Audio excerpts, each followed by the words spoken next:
Bom estarmos na casa do Senhor novamente. Semana passada nós falamos um pouco sobre a glória de Cristo no lar cristão. Os que estavam presentes devem se lembrar.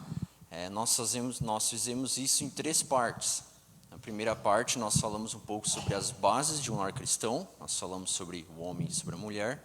Na segunda parte nós falamos sobre um cômodo específico da nossa casa, que é a nossa sala de estar, e como ela deve refletir a glória de Cristo. E numa terceira parte, nós falamos sobre uma visita indesejada, que bate frequentemente na porta dos nossos lares, mesmo sem a gente querer, né? E não é aquela que vem no domingo de tarde, quando você não está preparado para receber visita, é a visita chamada amargura. Nessa noite, eu quero continuar falando sobre a glória de Cristo no lar cristão. Então, semana passada foi a parte 1, hoje vai ser a parte 2. Tá? Se for um filme, parte 1, parte 2. E nós faremos num caminho bastante parecido. Tá? Numa primeira parte, eu quero falar especificamente sobre filhos. Numa segunda parte, nós vamos falar sobre um outro cômodo da nossa casa, que é a nossa cozinha, e como ela pode refletir a glória de Cristo. E numa terceira parte, eu quero falar, então, sobre uma outra visita indesejada que costuma bater na porta das nossas casas, que é a ira. Tá bom? Então, para nós começarmos a falar um pouco sobre filhos, por gentileza, abra sua Bíblia comigo no Salmo de número 127. Salmo de número 127. Enquanto você vai abrindo, eu quero falar um pouco com as crianças. Crianças, prestem atenção aqui. Hoje nós vamos continuar falando um pouco sobre família, tá bom? E nessa primeira parte nós vamos falar sobre vocês, que são os filhos. Tem um mandamento muito importante na Bíblia que diz que nós devemos honrar papai e mamãe. Tá bom, Natan? Que a gente deve honrar papai e mamãe. Então, as crianças que não sabem escrever, na folha de vocês, tem esse versículo escrito. E eu quero que vocês contornem ele. Se você tem lápis de desenhar, você pode colocar uma cor diferente. Pode fazer como você quiser. Uma palavra diferente, todas as palavras diferentes, você escolhe. Os maiores que já sabem escrever, eu quero que vocês procurem na Bíblia de vocês o que está escrito em Êxodo, capítulo 20, verso 12, e escreva esse verso aí, tá bom? Se você vai lá, procura, encontra, e aí você pode escrever aí. Salmo de número 127.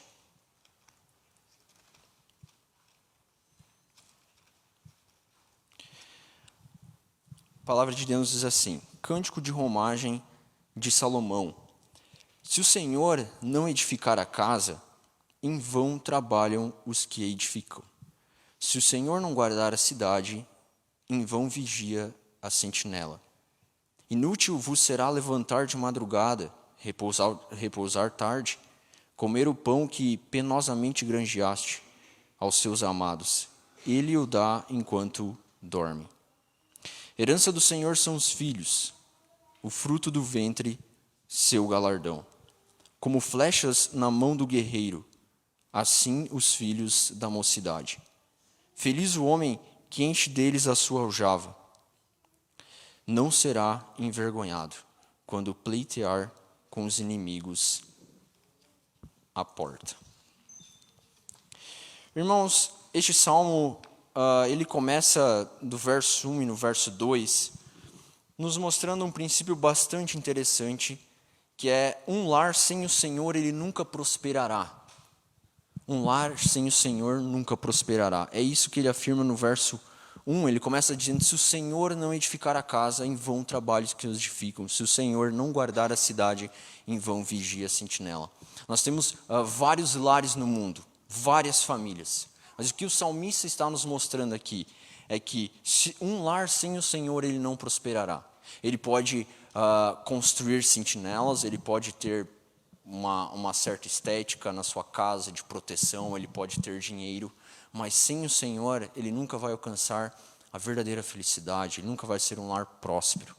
Esse é o primeiro princípio que o salmista está nos mostrando no verso 1 e no verso 2. E a partir do verso 13, então, ele começa a falar especificamente sobre a bênção dos filhos, E ele começa dizendo no verso 3, dizendo: herança do Senhor são os filhos. E a partir desses versos, eu quero falar então sobre alguns princípios que a Bíblia estabelece nesses versos sobre o que são os filhos. Primeiro lugar, o que nós podemos olhar quando nós vemos para o verso 3 é que filhos, eles são bênçãos. Esse é o primeiro princípio que a gente precisa ter muito claro em mente. Filhos são bênçãos. O verso 3 diz, herança do Senhor são os filhos. E aqui eu quero que fique claro, a gente precisa aprender a distinguir e saber que bênçãos não são igual a facilidade. Isso é muito importante. Por exemplo, você acredita que a terra prometida em Israel foi uma bênção para eles? Sim ou não? Sim, concordo contigo, foi uma bênção. Mas foi fácil chegar lá? 40 anos percorrendo no deserto. Por exemplo, a salvação que nós alcançamos pelo Senhor é uma bênção ou não é? Sim ou não? Sim. Mas é fácil a gente renunciar aos nossos prazeres. Se você tinha algum vício especificamente, deixar ele de lado e seguir o Senhor, é fácil? Não. É isso que o salmista está nos mostrando. Herança do Senhor são os filhos. Filhos são bênçãos. Mas não confunda bênção com facilidade. Crianças dão trabalho, né? Acorda 3 horas da manhã, pode passar um mês chorando, chora e você não sabe por que está chorando, corre, dá gasto financeiro, dá trabalho. Mas por elas darem trabalho, não quer dizer que elas deixam de ser bênçãos. Filhos são bênçãos, herança do Senhor são os filhos. Esse é o primeiro princípio muito importante nós termos em mente. O segundo princípio que esse salmo nos mostra é que filhos cristãos, filhos de cristãos, eles fazem parte de uma aliança. Isso é muito importante. Filhos de cristãos fazem parte de uma aliança. Ele diz, herança do Senhor são os filhos, o fruto do ventre, seu galardão. É a herança do Senhor, não é herança nossa própria. Quem nos concede é o Senhor. Significa que filhos de cristãos, quando eles nascem nessa comunidade, nós os batizamos. Por que nós batizamos os nossos filhos? Porque nós entendemos biblicamente que assim como Israel circuncidava os seus filhos, como um sinal de que eles agora faziam parte do povo de Deus, nós fazemos o mesmo com nossos filhos, batizando. Dizendo, olha, vocês agora fazem parte dessa comunidade. Vocês agora desfrutam dos direitos que toda essa comunidade desfruta. Olha que curioso, no Antigo Testamento, os judeus circuncidavam seus filhos com 8 dias. Porque para eles era muito claro assim, a gente não vai deixar passar muito tempo para marcar essa criança como um judeu. A partir de agora ela faz parte da nossa comunidade e ela precisa ser marcada com isso. Quando nós batizamos nossos filhos, nós estamos fazendo a mesma coisa. E pais que não batizam seus filhos estão privando os seus filhos dessas bênçãos. Eles estão dizendo basicamente isso, olha, vocês até podem vir na igreja com a gente, vocês até podem participar da escolinha, fazer parte, mas vocês ainda não são da nossa comunidade. Vocês ainda não fazem parte do povo de Deus, porque nós não marcamos vocês com o sinal que Cristo estabeleceu no Novo Testamento como marca da nova aliança, que é o batismo. Então, não prive os teus filhos dessa bênção. Filhos de cristãos fazem parte de uma aliança. E nós os marcamos com o batismo. Por isso é muito importante nós fazermos isso. O verso 4, olhe comigo o verso 4 do Salmo 127, ele continua afirmando algo muito interessante. O salmista diz o seguinte: como flechas na mão do guerreiro, assim os filhos da mocidade. Ele diz, olha, a herança do Senhor são os filhos, fruto do ventre, o seu galardão, como flechas na mão do guerreiro, assim os filhos da mocidade. Olha a figura que o salmista está usando. Ele está usando que filhos da aliança, quando eles crescem, quando eles chegam na sua mocidade, eles são como flechas na mão de um guerreiro. O que uma flecha faz na mão de um guerreiro? Um guerreiro que tem uma flecha, ele diz, vou caçar um índio. Aí ele pega uma flecha, pega o seu arco e sai. Aí ele encontra um alvo que ele quer atacar, ele arma a flecha e ataca. A flecha é eficiente, certo? A flecha mata e consegue fazer ele alcançar o objetivo que ele quer. O que o salmista está mostrando aqui é exatamente isso. Filhos de cristãos bem educados, eles são como flechas na mão do guerreiro. Eles são eficientes. Eles podem entrar nas universidades públicas, seja lá o que for, e eles não vão perder a fé deles.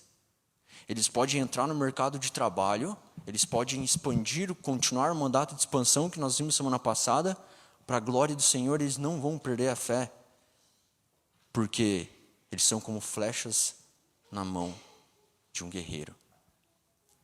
E aqui eu quero que nós reflitamos então sobre alguns princípios para a educação de filhos. Como nós podemos fazer nossos filhos, ou no caso de avós que estão aqui a auxiliar os pais nessa criação de filhos, para que eles sejam, esses filhos, quando eles crescerem, para que eles sejam essa flecha na mão de guerreiro. A primeira coisa que a Bíblia nos lembra, para este princípio de educação cristã, é que filhos são pecadores. Isso é muito importante, todo pai tem em mente. O Salmo 51:5 nos diz: eu nasci em iniquidade, em pecado me concebeu a minha mãe. Isso é muito importante nós termos claramente, filhos eles são pecadores. E aqui os pais eles precisam ter sabedoria para distinguir entre imaturidade física, como por exemplo habilidades motoras desajeitadas, que resultam num brinquedo quebrado, ou por exemplo num copo de leite derramado. Isso é uma imaturidade, uma coordenação motora que ainda não foi desenvolvida.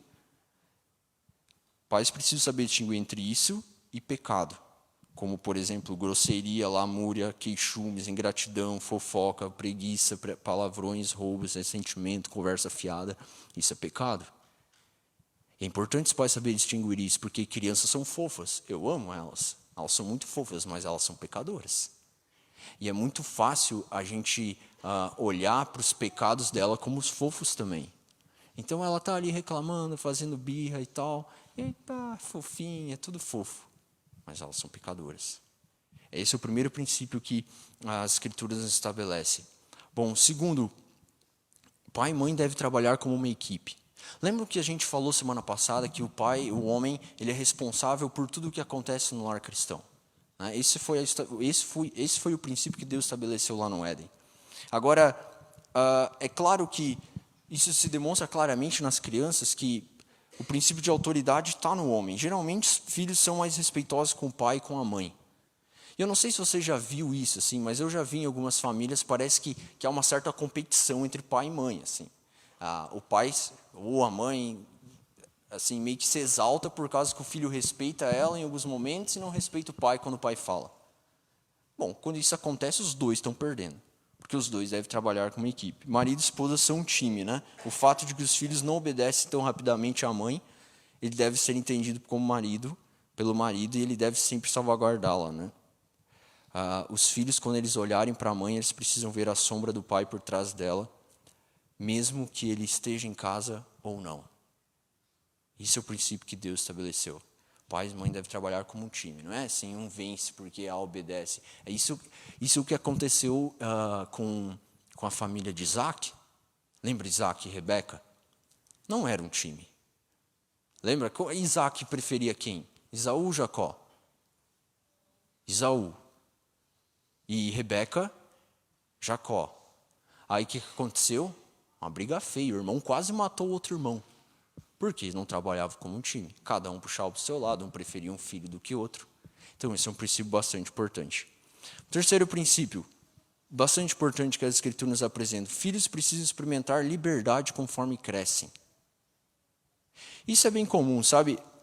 Crianças, elas são um material maleável. E elas serão moldadas corretamente pelos seus pais, ou elas serão moldadas de forma ilícita pelas pessoas de fora. Mas porque elas são crianças, elas vão ser moldadas.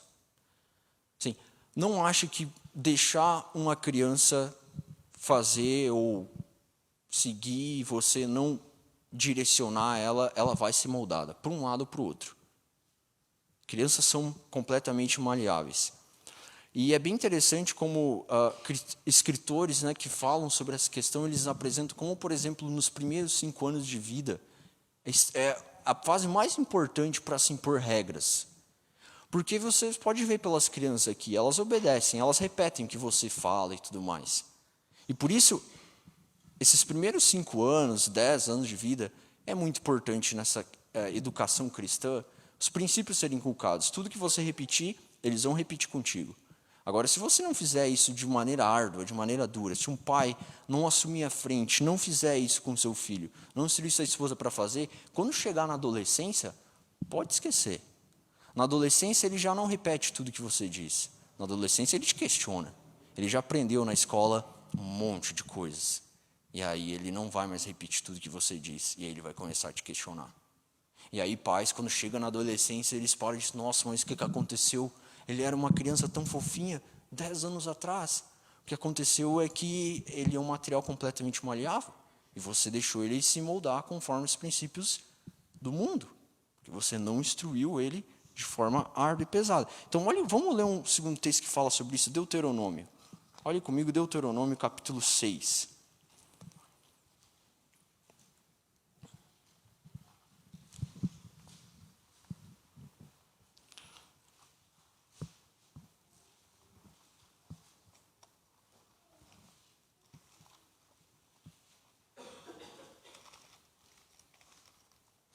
Deuteronômio, capítulo 6, do verso 4 ao verso 9.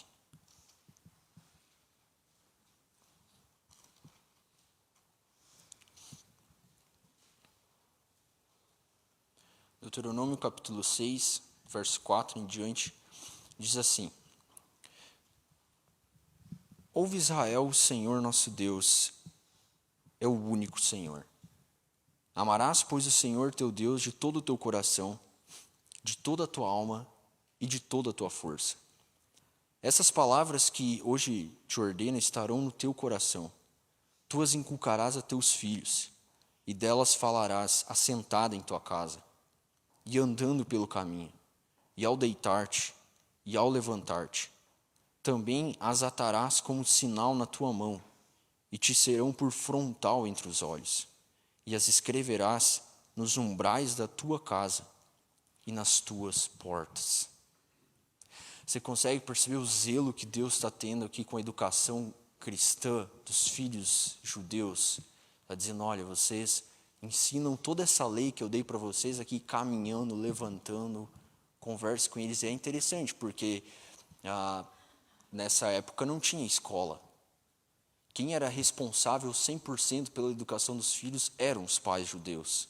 Eles tinham que ensinar tudo para os seus filhos, não apenas as escrituras. As matérias técnicas era responsabilidade dos pais também. Então, os princípios que a Bíblia nos oferece, eles são imutáveis. O tempo pode ter mudado, mas os princípios permanecem os mesmos para qualquer pai ao redor do mundo. E a verdade é que a Bíblia nunca garante que se você seguir todos os princípios numa criação de filhos, é 100% de garantia que eles vão ser salvos. Porque nós sabemos que a salvação é por eleição, mas ela dá muitas promessas.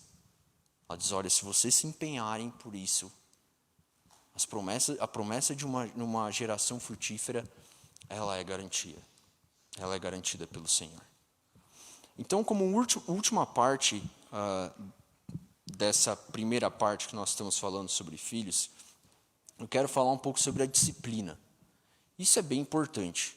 E hoje é bastante combatido, né, de diversas formas. As crianças, elas precisam ser disciplinadas. Só que existe uma forma bíblica e correta de fazer isso. Às vezes eu vejo que esse pessoal...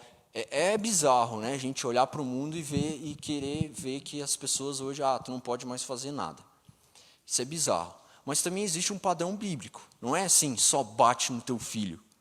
Só bate e tudo bem. Existe um padrão bíblico para nós disciplinar. E de onde a gente extrai esse padrão bíblico? Da disciplina do Senhor para nós.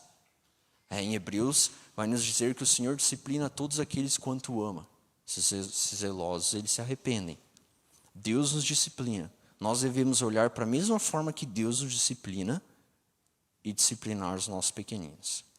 Então, o primeiro princípio que a Bíblia nos apresenta para nós disciplinarmos de forma bíblica e correta nossos filhos é nunca bata com raiva. Nunca bata com raiva. Efésios capítulo 4, 26, diz, irai-vos não pequeis, não se põe sol sobre a vossa ira, nós vamos falar um pouco mais. A disciplina deve ser aplicada de maneira serena e com discernimento. Se ela for aplicada apenas quando os filhos são culpados de algo, será muito mais difícil controlar a ira. Você acha que Deus nos disciplina quando Ele está irado? Sim ou não? Não. Se Ele nos disciplinasse quando Ele estivesse irado, aconteceria o que aconteceu na cruz. Na cruz foi a manifestação total da ira que era para cair sobre nós, mas caiu sobre o Filho dele. Agora a pergunta é, se Deus não faz isso, se Deus não nos disciplina quando Ele está irado, por que quando nós queremos aplicar a disciplina nos nossos pequeninos, nós queremos fazer desse jeito? Então esse é o primeiro princípio que a Bíblia nos apresenta. Nunca bata com raiva, porque você sabe que quando você está irado, você pode perder o controle. E aí a tua disciplina não vai ser para correção. A disciplina é apresentada nas Escrituras como forma de correção, de educação e de discernimento para a criança. Não como forma de machucá-lo ou algo do tipo. Segundo princípio, a disciplina ela deve ser dolorosa, mas ela não deve causar dano. Ela deve ser dolorosa, mas não deve causar dano. Provérbios capítulo 19, 18 diz assim: castiga teu filho enquanto há esperança, mas não te excedas a ponto de matá-lo. As crianças elas devem sentir dor, né, de maneira que elas lembrem-se da dor, mas não devem em momento algum causar dano. Deve ser dolorosa, mas não espanque teu filho. É basicamente isso que o princípio está nos mostrando. Um terceiro princípio para a disciplina bíblica: a palmada ou a forma que você optar por disciplinar o teu filho, e você tem toda a liberdade para escolher, a palmada ela deve ser uma oportunidade de instrução. Isso é muito importante. O fato de a criança ela ser uma pecadora, como nós vemos, ela faz com que a ocasião da disciplina física seja uma oportunidade única de instruí-la na palavra do Senhor. Então não é assim só bater, disciplina e deixa ela chorando. Não, instrui ela, mostra por que ela está apanhando. Olha, você está apanhando porque você fez isso, isso e isso. A palavra de Deus diz que isso é pecado, isso é errado. Por isso você vai apanhar. Instrua ela. É isso que nós acabamos de ler em Deuteronômio. Cada ocasião do nosso dia deve ser uma oportunidade para instruir nossos filhos. Quanto mais a disciplina. Então mostra para ele, isso que você fez foi errado. Deus não gosta disso. Por isso você vai apanhar. Você acha que você consegue racionalmente ensinar isso para o teu filho quando você está irado? Óbvio que não. Você simplesmente despeja a ira sobre ele. E não é esse o padrão bíblico que o Senhor nos ensina. Quarto e último princípio para aplicar a disciplina piedosa nos filhos: quando a disciplina acabar, deve haver total restauração da comunhão. Bem importante. Quando a disciplina acabar, deve haver total restauração da comunhão. As crianças devem ser amadas e abraçadas até que o choro acabe.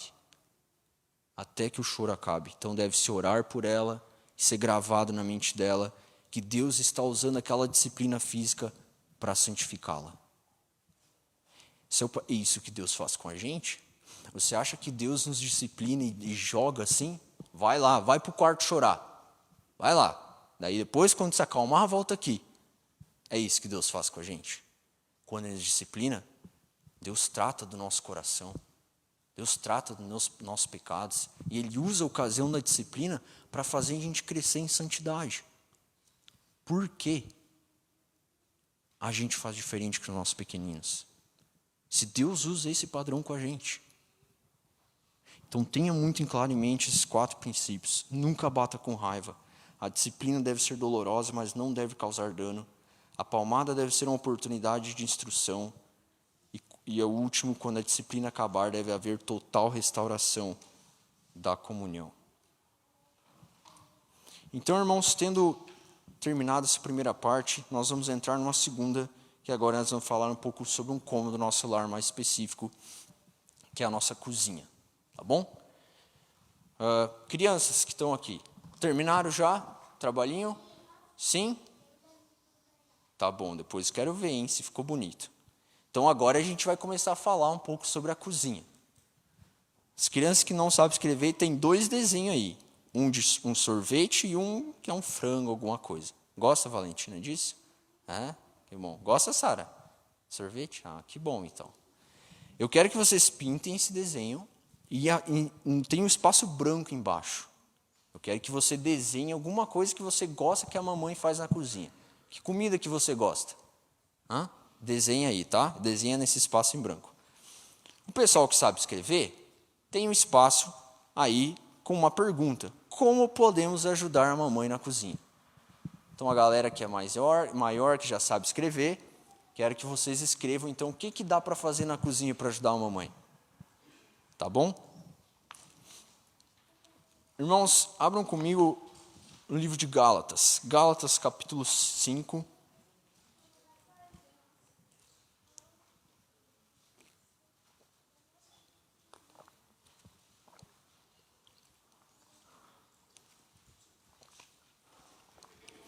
Gálatas, capítulo 5.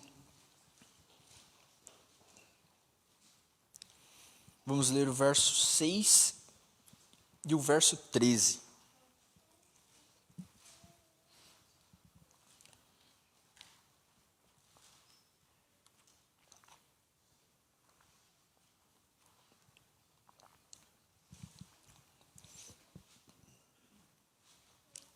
É a primeira vez, Amanda, que o Levi veio? Irmãos, temos filho da aliança aqui com a gente, primeira vez. Glória a Deus por isso.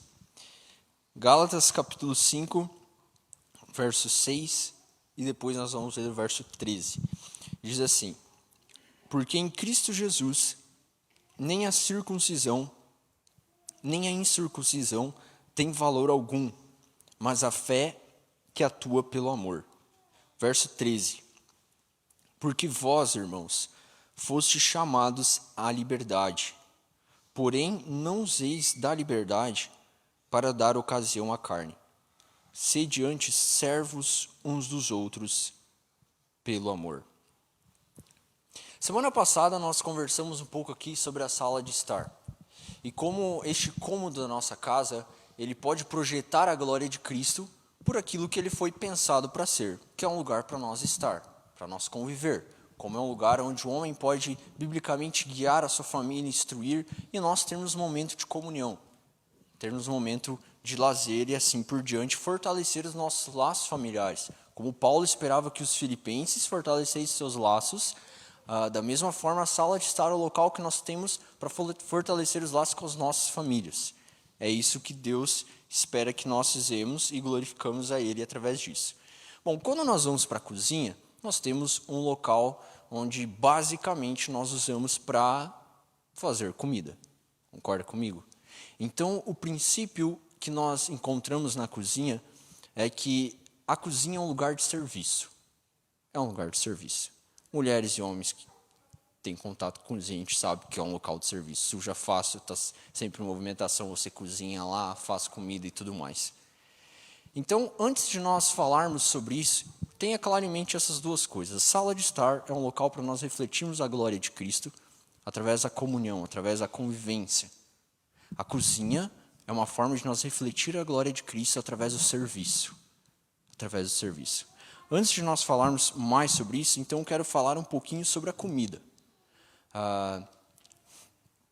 Porque o Senhor nos deu a comida, e pense comigo, Deus poderia ter feito a gente de forma a comer uma vez por semana só e está tudo certo?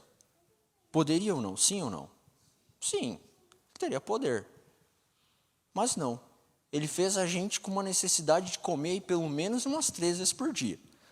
Se você é mais regrado, tipo eu, assim, é umas 5, tipo, com 3 horas e tudo mais. Mas é pelo menos 3 vezes por dia. Uma segunda pergunta que eu faço para ti. Você acha que Deus poderia ter feito a comida tudo com gosto, um gosto só? Tudo gosto de papelão. Poderia, sim ou não? Sim, mas ele criou uma diversidade, né? Pensa aí, tenta projetar bacon, churrasco, arroz, feijão. Vamos parar, né? Senão daqui a pouco vai começar a dar fome. Mas tem toda essa diversidade de sabores. E Deus fez isso por quê? Para a gente desfrutar, para a gente aproveitar esses alimentos. Olha que curioso que a Bíblia fala sobre isso. No céu, por exemplo, nós não precisamos comer. Nós vamos estar com nossos corpos glorificados. A comida não é mais uma necessidade para a sobrevivência. Mas Jesus fala que nós vamos cear a sua mesa no céu. Vai ter comida no céu, mesmo não sendo uma necessidade mais. Isso não é curioso? Não poderia ter, mas vai ter. Porque é uma forma que Deus escolheu para a gente ter comunhão, para a gente aproveitar. Há uma outra curiosidade nas Escrituras, por exemplo, os encontros que Deus tem com os homens. Por exemplo, quando aqueles 3 homens vêm visitar Abraão e dá promessa para ele sobre a geração que teria, ele come com eles. Quando Deus fala com Gideão lá e ele está malhando trigo, é num contexto de comida também. Paulo vai dizer em 1 Coríntios, capítulo 10, 31, quer comais, quer bebais, façais tudo para a glória de Deus. É curioso, ele poderia ter usado qualquer outra circunstância da nossa vida. Quer vocês caminhem, quer durmam, quer joguem bola, faz qualquer coisa. Não, ele usa justamente o conceito de comida e bebida. Quer comais, quer bebais, façais tudo para a glória de Deus. Então, irmãos, esse é o primeiro princípio, comida é bênção. É o que o Senhor nos deu. Agora, é claro, a Bíblia também fala de glutonaria. E aí a gente precisa ter aquele... comida é bênção, é para a gente desfrutar dela. Mas não é para a gente usar dela contra a nossa ansiedade. Estou ansioso, vou comer. Não, aí você está estragando a bênção, né? Porque é para ser prazeroso nos momentos corretos. Não para a gente descontar a raiva. Estou com raiva hoje, vou comer. Também não. Tá? Então, a Bíblia nos apresenta a comida como bênção, mas nos mostra como ela, de nenhuma forma, tudo que é bênção, o pecado quer estragar, né? É triste, mas é verdade. É uma bênção. Então, a gente não deveria estragar essa bênção de forma a comer mais do que nós deveríamos, ou isso estragar o nosso corpo. Mas, por vezes, é o que acontece. Então, que o Senhor nos ajude nesse sentido. Dito isso sobre a comida, eu quero voltar a falar então um pouco sobre como a cozinha, que é o local onde nós produzimos este alimento, ele é um local de serviço. O que Paulo está mostrando aqui em Gálatas é que agora em Cristo, né, nem a circuncisão, nem a incircuncisão tem valor algum, mas a fé que atua pelo amor. Porque agora nós somos chamados para a liberdade, mas nós não devemos usar essa liberdade para dar ocasião à carne. Antes nós devemos ser servos uns dos outros pelo amor. Qual o ambiente da nossa casa que nós temos para servir mais ao nosso próximo do que a cozinha? Na cozinha você pode preparar um delicioso jantar para o teu esposo, para a tua família, para a glória de Deus, para a glória de Cristo ser manifestada lá. É um local de serviço. É um local de serviço. E claro, esse local ele é predominantemente dominado pelas mulheres, pelo aquilo que a gente falou semana passada. Isso é primordialmente a função e o trabalho delas. Mas não deve ser um ambiente estranho aos homens, de maneira alguma. É isso que Pedro vai nos instruir. E aqui eu quero falar mais especificamente para os adolescentes que estão aqui com a gente. Nós temos alguns. Sobre como este local de serviço ele deve ser usado para moldar tanto meninos quanto meninas. Né? Adolescentes estão aqui. O mundo aí fora pouco se importa, assim, pouco vai se importar sobre quantas partidas de Fortnite, Brawl Stars, Clash Royale, Free Fire a gente consegue vencer. Mas ele vai se preocupar muito em saber a tua competência, a tua disciplina, o quanto de respostas no Enem você consegue fazer, o quanto de trabalho duro você consegue dar numa empresa, como você consegue liderar uma equipe. O mundo aí fora exige da gente disciplina e competência. E uma forma de você começar a desenvolver isso é lavando o teu prato. É lavando o teu prato na cozinha. É você obedecendo o homem. Toda vez que a mãe disser, vai lavar a louça, ir lavar a louça sem resmungar, sem achar desculpa no exato momento. Por quê? Porque homens não arrumam desculpa. Homens assumem responsabilidade. É o que nós vimos semana passada. Então, se você quer começar a desenvolver isso, o mundo aí fora não se importa muito sobre quão bom você consegue ser num jogo. Isso é importante. Eu jogo com vocês se vocês me chamarem. mas o mundo aí fora vai exigir disciplina de vocês, competência. Vocês podem começar a desenvolver isso e devem desenvolver isso na cozinha, nesse local de serviço, onde é sujo facilmente, você pode ajudar na limpeza, onde você pode ajudar papai e mamãe de alguma forma. Da mesma forma, as meninas devem ser moldadas nesse local também. É curioso a gente ver hoje como eu tenho contato com o pessoal mais jovem e tal. É curioso como não é difícil a gente ver meninas que não sabem lidar com a cozinha. E aí a desculpa é o quê? Eu estudo bastante, eu estou fazendo isso e tudo mais. Glória a Deus por isso. Mas lembra da mulher de Provérbios 31 que a gente leu semana passada? A Bíblia em nenhum momento diz que mulheres não devem trabalhar fora, em nenhum momento. Mas a mulher de Provérbios 31, ela é tão competente que ela consegue realizar todas as suas tarefas em casa de maneira eficiente e ainda comprar uma propriedade fora e ainda trabalhar fora. É isso que a Bíblia nos apresenta como princípio. Ela é tão competente primariamente na função que foi estabelecida a ela como auxiliadora ideal e ainda ela consegue cumprir funções fora. Mas hoje que nós vemos é uma inversão. As meninas não sabem, infelizmente, muito do que acontece no lar e querem assumir posições fora. Então, isso são os princípios que Deus está estabelecendo. Use este local da sua casa, homem, para guiar a sua família num serviço cristão, uma forma de manifestar a glória de Cristo através do serviço. Foi isso que Cristo fez por nós, Ele nos serviu naquela cruz. E nós podemos servir uns aos outros como família nesse ambiente que é a cozinha. Dito isso, eu quero falar agora então sobre uma última parte, sobre uma segunda visita indesejada, que é a ira. Crianças, desenharam? Sim? Tá bom. Então, agora tem uma terceira parte, que a gente vai falar um pouco sobre a ira, tá? Vocês são meio brabinhas, esquentadinhas? Pintou? Tá bom, depois eu quero ver. Então, vejam, aqui a gente tem 3 figuras. Crianças que não sabem escrever, tem 3 figuras aí. Eu quero que vocês façam uma flecha na figura que está apontando uma circunstância de ira. Tá? Qual é uma situação que aí, dessas 3, que a criança está brava com alguém ou não? Quero que você faça uma flecha e depois você pode pintar esses 2 desenhos. Pessoal que sabe escrever, quero que você escreva, liste aí em quais circunstâncias você costuma ficar irado. O que acontece aí no teu dia a dia que te deixa brabo e que faz você ficar meio irado. E a gente vai falar um pouco aqui como é através de Cristo que a gente consegue vencer essa ira, tá? Esse ímpeto que vem aí contra vocês lá de vez em quando. Irmãos, abram suas Bíblias comigo lá em Efésios.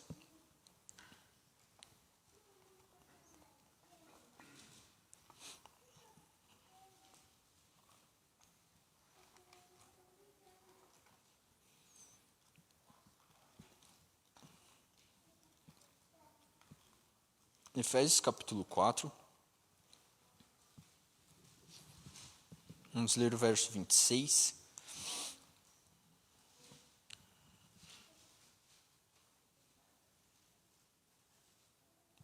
Também o verso 31, que a gente já leu semana passada, mas vamos ler de novo.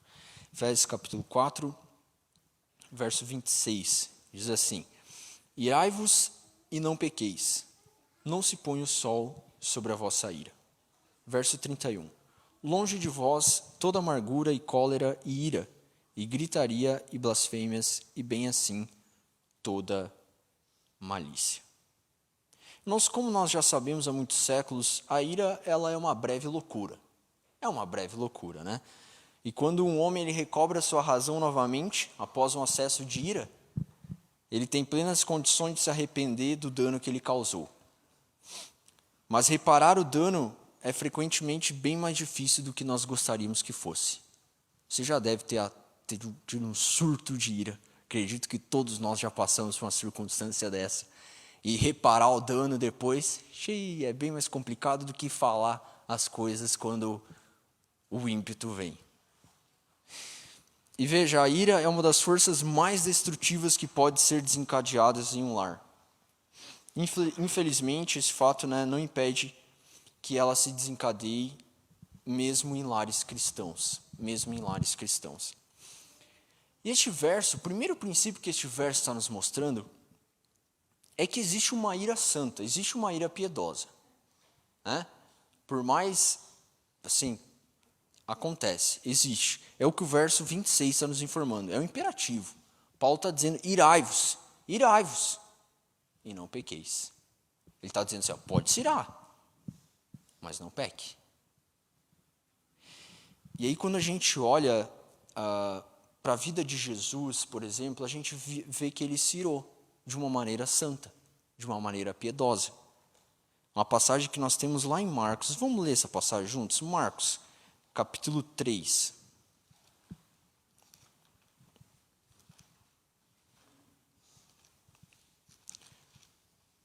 Marcos, capítulo 3,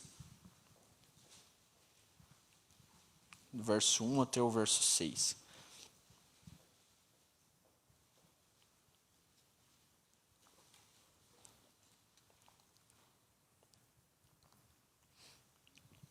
Marcos, capítulo 3, verso 1 ao verso 6, diz assim: De novo, entrou Jesus na sinagoga e estava ali um homem que tinha ressequido uma das mãos. E estavam observando a Jesus para ver se o curaria em dia de sábado, a fim de o acusarem. E disse Jesus ao homem da mão ressequida: Vem para o meio. Então lhes perguntou: É lícito nos sábados fazer o bem ou fazer o mal? Salvar a vida ou tirá-la? Mas eles ficaram em silêncio. Olhando-os ao redor, indignado e condoído com a dureza do seu coração, disse ao homem: Estende a mão. Estendeu-a e a mão lhe foi restaurada. Retirando-se os fariseus, conspiraram logo com os herodianos contra ele, em como lhe tirariam a vida. Aqui, irmãos, nós podemos ver que Jesus ele se ira de uma maneira justa. Aquela passagem da qual nós vemos Jesus quando ele entra no templo e tem os vendedores lá, o texto não diz que ele se irou, mas a atitude dele aparenta que bem provável ele tenha se irado, porque ele derrubou todas as mesas. Então nós vemos que na vida de Jesus, Jesus se irou, mas de uma maneira santa. E quais são e esse texto aqui nos mostra então quais são os 3 fatores que nós podemos observar que nos mostram que é uma ira piedosa.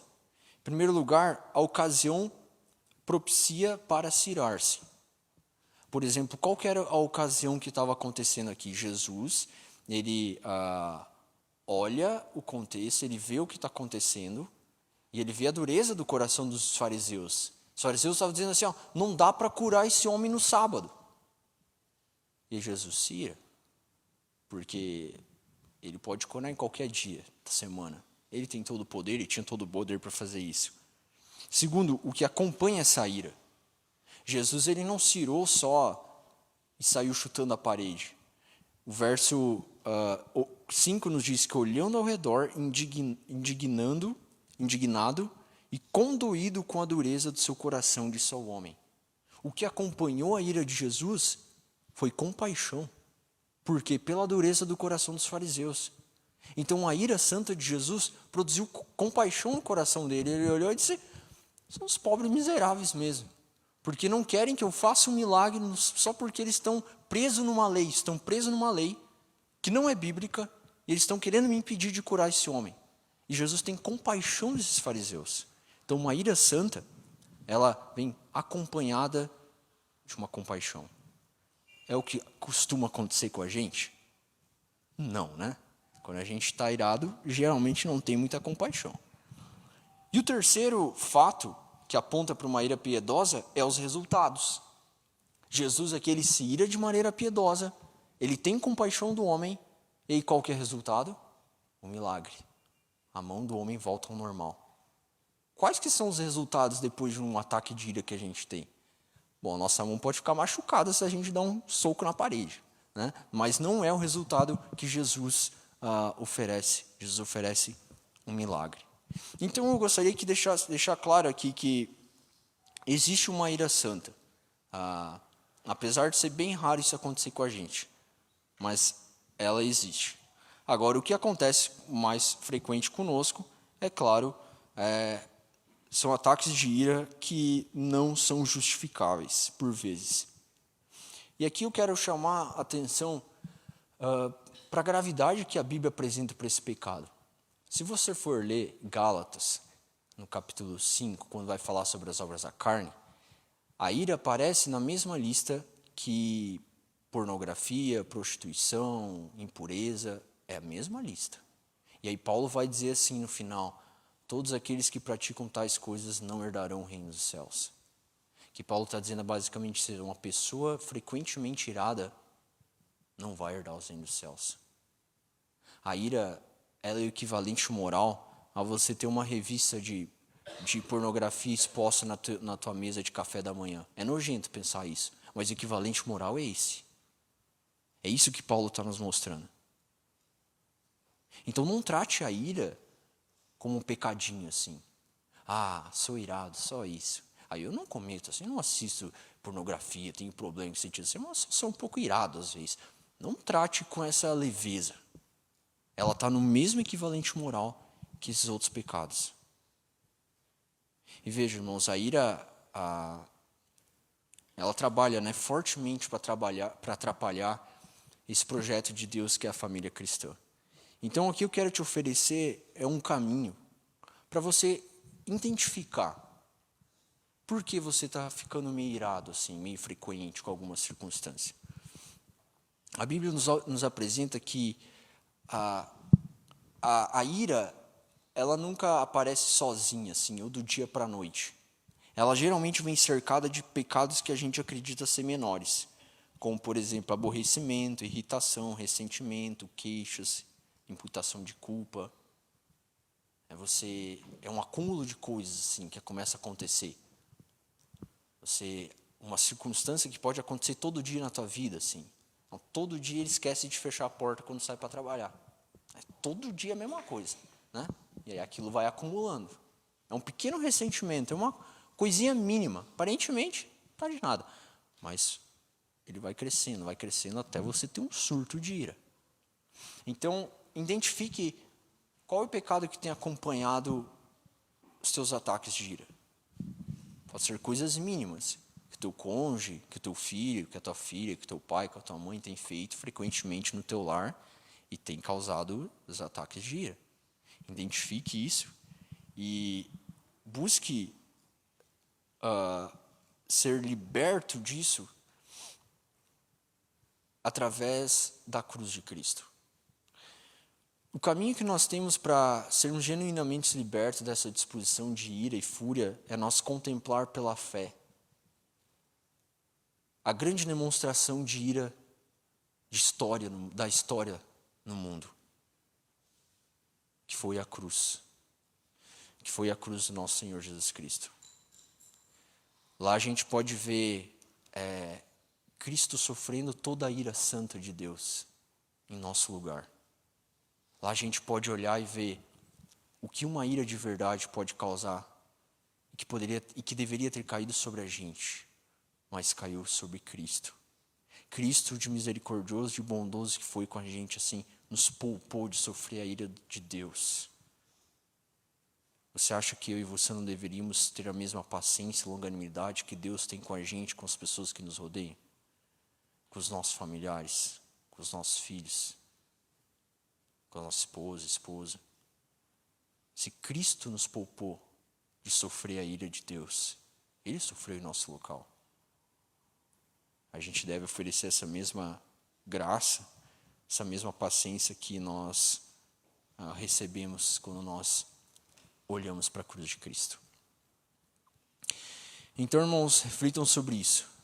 Nessa noite nós falamos um pouco mais sobre a glória de Cristo no lar cristão, e que Cristo seja refletido em nossas famílias nessas três partes. Primeiro, na criação dos nossos filhos, na forma como nós educamos eles para a glória do Senhor.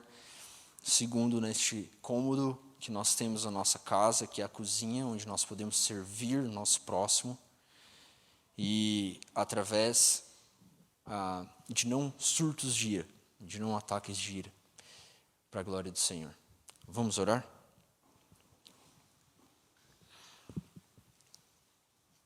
Deus, nós te agradecemos pela tua palavra, por ela ser a bússola que nos norteia enquanto nós estamos peregrinando por essa terra. E nós te louvamos por termos a ti, termos a esperança que a tua cruz nos oferece, termos a graça que o Senhor nos concede todos os dias para que nós venhamos oferecê-la às pessoas que nos rodeiam. Nós pedimos, Deus, as suas bênçãos sobre as nossas famílias, Senhor. Aqueles que estão aqui presentes, aqueles que não puderam estar, aqueles que ainda não fazem parte da nossa família da fé, nós oramos por eles, pedimos que o Senhor toque no coração deles, ajude-os a compreender essa mensagem tão graciosa do Evangelho, para que eles estejam conosco também. E oramos que o Senhor esteja protegendo a nossa família, Senhor, dando sabedoria aos pais da nossa igreja para conduzir a educação dos seus filhos de uma maneira piedosa, para que futuramente, Senhor, eles glorifiquem o Senhor de uma maneira que o mundo possa ver, Deus, o resultado de um trabalho árduo durante a infância, durante a adolescência e juventude. Nós oramos, Senhor, pelos nossos jovens, pelos nossos adolescentes, que o Senhor os guarde, Senhor, e os preserve de todas as ideologias e de tudo aquilo que eles são afetados diariamente no seu ambiente escolar e no mundo. Preserve a fé, Senhor, deles. Aqueles que ainda não entenderam o Teu Evangelho, que o Teu Espírito Santo ajude-os a compreender. E nós oramos, Senhor, pela nossa igreja em geral, que nós sejamos fortalecidos pelo Senhor e que os nossos lares, Senhor, no nosso dia a dia, no nosso cotidiano, nas coisas mínimas, reflita a Tua glória, Senhor. Que nós consigamos dar bom testemunho para a nossa sociedade de um modelo, de um padrão de família bíblica que o Senhor espera da gente, Deus. Isso que nós pedimos em nome de Jesus. Amém.